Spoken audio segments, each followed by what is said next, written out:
Metal Breakdown here. So welcome to my album review of Gravity, the brand new album by Bullet for My Valentine. This video might be long because I took a lot of notes and I have so many things to say about it. But just before I'm getting started on this album review, I want to announce my second giveaway. Last time I did one for Emperor of Sand by Macedon. The goal was 3,000 views, 100 likes, and this time I'll put the objective a bit higher because back then I had like 2,000 subscribers and it worked. So now that I have almost 10,000 subscribers, it should be easy because the objective will only be like a bit higher. So I want 4,000 views and 125 likes, and the only other things you have to do is to give me your top 3 from the album in the comment section, and you're immediately entered for a chance to win. And you also have to be subscribed to my channel because yeah, I will not give a free album to someone that is not even subscribed to my channel, you know.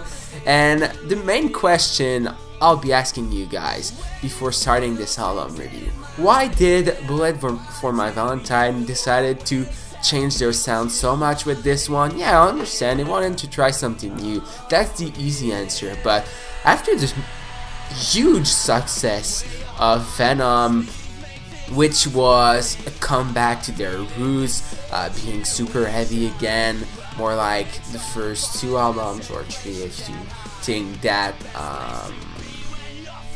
What's the name of the 3rd album? Oh my fucking god. Anyway, the 3rd album, if you think it's heavy, it's up to you.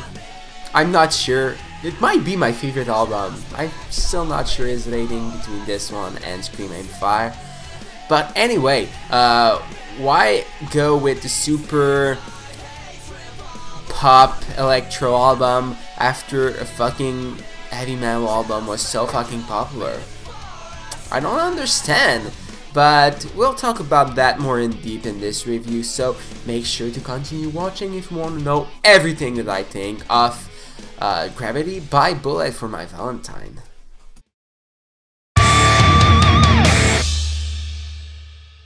Okay, so the 3rd album name was Fever, by the way. I don't know where I was in my brain. I was all fucked up. Oh my god. Anyway, let's go straight to the point.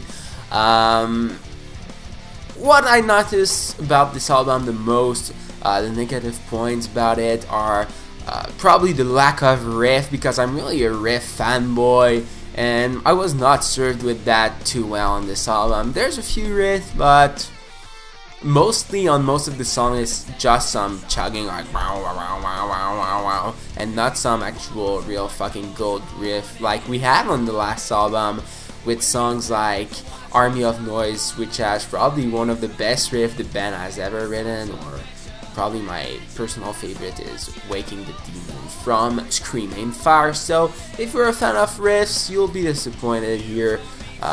It's a fact. Same for the screams. There's not that much unclean vocals on this album, and there's not really any solos.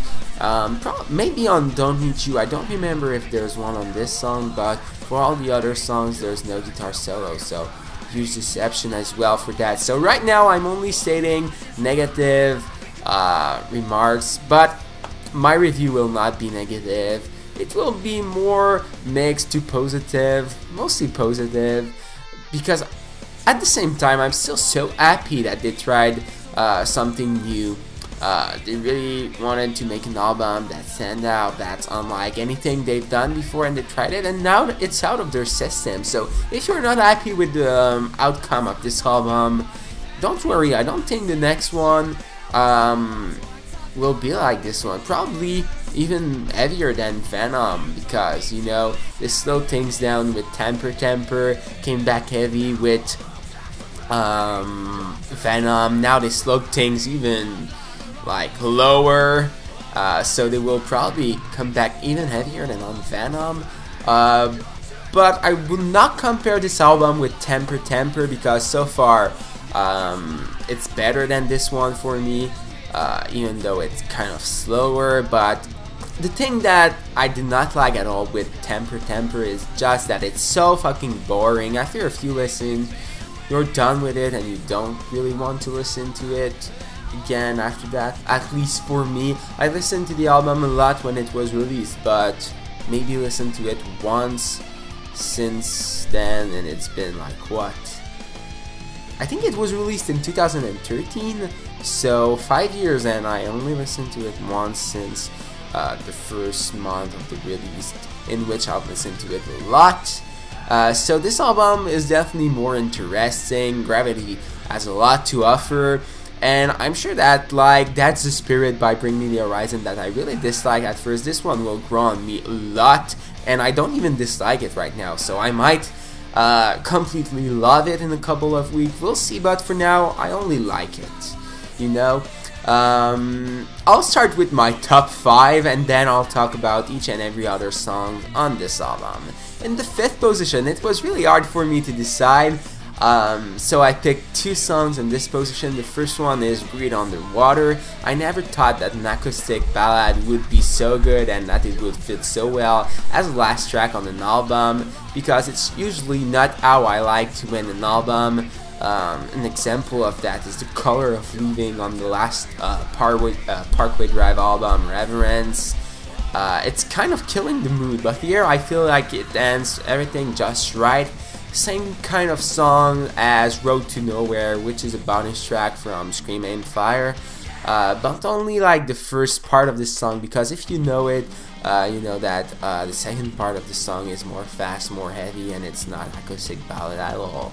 So yeah, there you go, last song on the album making the top 5. The other song I'm putting in the 5th position, it's Gravity, the title track.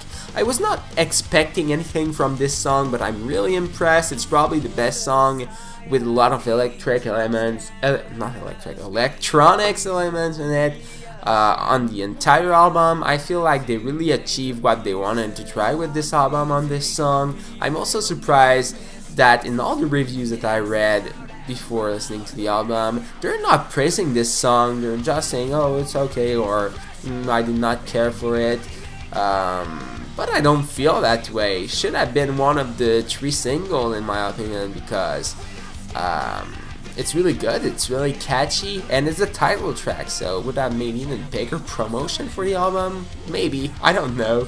And I love the gang vocals that remind me a bit of You Want a Battle, Here's a War from the previous album Venom. This song is really more energetic though, and could have even bigger success than You Want a Battle if the fans are able to accept the changes that the band decided to make with their band. In the 4th position, I went with the single Letting You Go. I'm sure that a lot of people with closed mind won't be able to appreciate this one, but if you forget about what Bullet for My Valentine did before and focus only on this song, it's a really great one. The chorus is so fucking powerful, and I love the guitar during it so much. This song is a single and it has like everything to be so powerful. I'm truly hoping for them that it will be successful and that it will make the band reach some new height, because this song has a lot of potential. It could be like the next huge thing in rock and metal. I believe in them, you know. Now with the top 3, in the 3rd position I went with Leap of Faith. Probably the song on the album I was the most looking forward to hear, because I think that the song titles is so cool.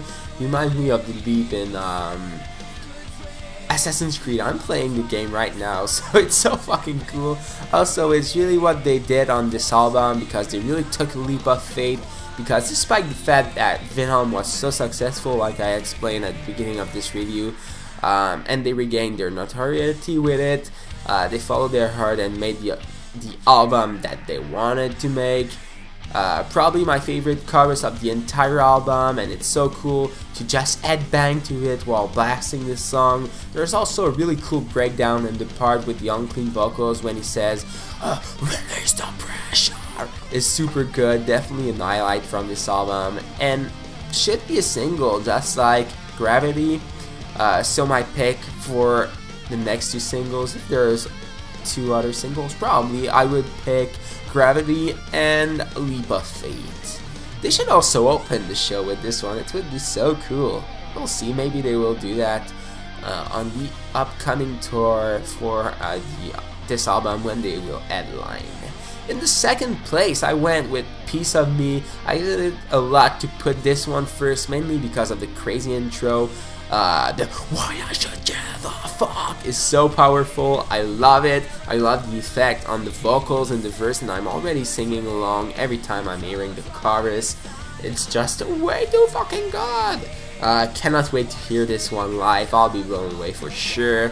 I was supposed to hear it at Rock on the Range in Columbus, Ohio, but Bullet for My Valentine was not able to play because of the weather. We had to evacuate the stadium. It was awful, and I was so sad to miss Bullet, but I'm sure I'll have another opportunity soon. I saw them like 5 times in the last 4 years, so I'm sure I'll be able to hear that really soon. The only thing, vocal part is insane, and I'm missing that a lot on almost all the tracks on this album, and it might be the heaviest moment on Gravity.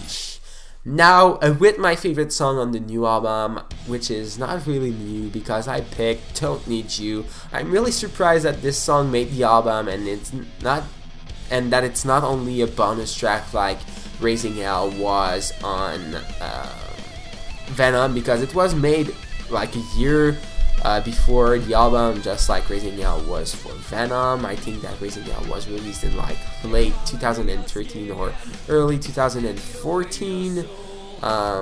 Anyway, Don't Need You is hands down the best one because they kind of use some electronic stuff in this one, while still being heavy as fuck, and it was perfect. I think that they wanted to make an album entirely like this at first, but really love the new sound and changed their mind, because at first, before they started talking about electronic stuff, they said that the next album would be kind of like Venom, but different at the same time.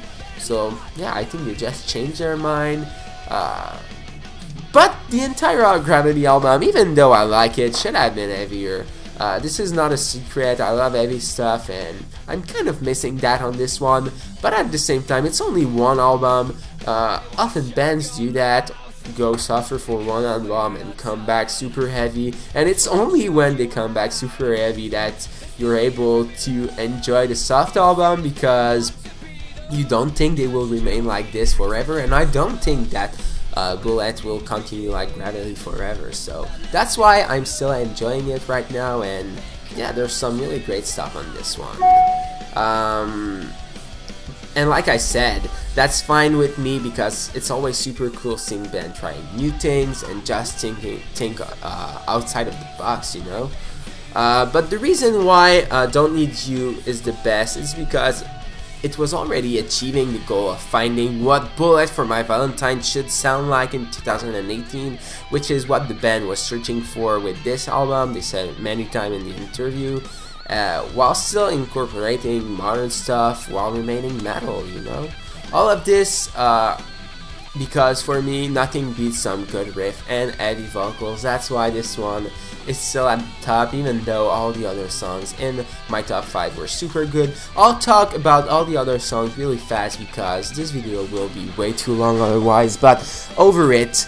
I don't know, I was not able to truly enjoy this song because it sounds like too much like the old stuff. Should not be the first single. I don't know, it was a weird pick for me, and I just don't care that much about this one, to be honest. Not Dead Yet. It's a really great description of the new sound. It's really showcasing how good and catchy it can be. The lyrics are great, and it's about moving on, pushing forward, like you're not dead yet. Come on, do something with your life. So great song.